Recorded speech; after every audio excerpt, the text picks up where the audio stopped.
na-invite lang kami mga friends from the media. So ikaw ang taga Cavite. Matagal ka bang ambassador? Naka 2 years na po ako. Tapos another year. Kumusta experience doon sa Fiber Blaze na yan? Actually, Yung totoo ha? Yung totoo? Oo. Honestly.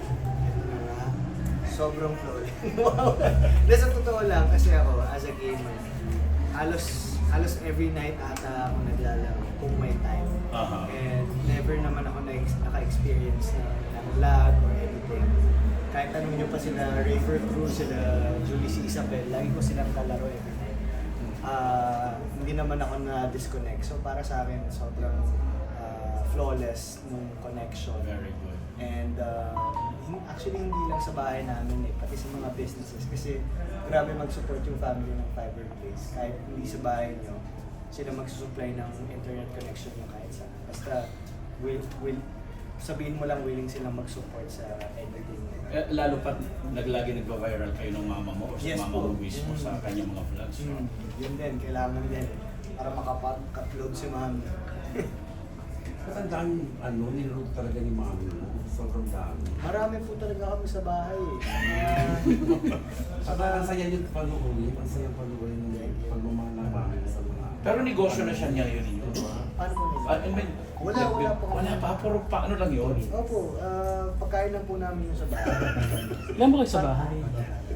Sa family po namin, immediate family, 4 lang talaga. 2 kapatid, nanay, tatay. Oo. Tapos syempre, mga kapitbahay po namin, lola, lolo, andun po sila. So malaking compound kayo. no? Malaking compound po. And yung mga angels ni mami yan, si Jack, si Tito rin. Tapos, kunyari, typical na Pinoy, luluto ng isang beses sa isang araw. Pagdating ng gabi, yun na rin yung ulam. Tapos, abot pa kinabukasan ng umaga. Sasangag na lang yung kanin. So, Pero ang sasarap ng mamahal. Last 2 question po tayo. Miguel, nag-backpack ka, di ba?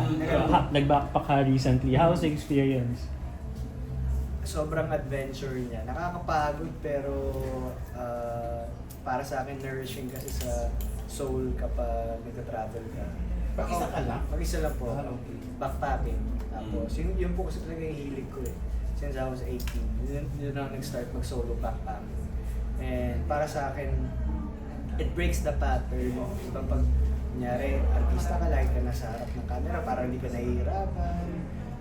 May mga times na sobrang comfortable ka lang sa bahay. Para sa akin, it breaks the pattern. So, stay ako sa mga hostel, commute. Pascam ka minsan. Pascam. Ano yung nag-start yung kasi yung brand ambassador mo lang? 2 years ago po eh. Kaya kailan yun? 2023? Tapos, So ngayon, renew grabe na na lumubongga na. So, Oo nga po eh. Nakausap ko yung isa sa mga heads ng Fiberblaze kahapon sa contract side. Sobrang laki ng plano po nila for this brand. Kaya ako excited na rin ako and happy ako na kasama ako sa journey nila from the start. Hindi man ako yung from day one, pero nagsisimula pa lang sila. Happy ako na nandun ako to support them. And nararamdaman ko naman po na ganun din sila para sa akin. Ano yung nakukuha mo na parang fulfillment sa mga solo travels? Solo travels, discovery about myself, discovery about the world, yung pag meeting new friends, syempre spontaneous lang dapat. Sa hostel ako stay, so marami rin mga travelers po din. So ang dami kong nami-meet. mga Pinoy na kasilala ka syempre.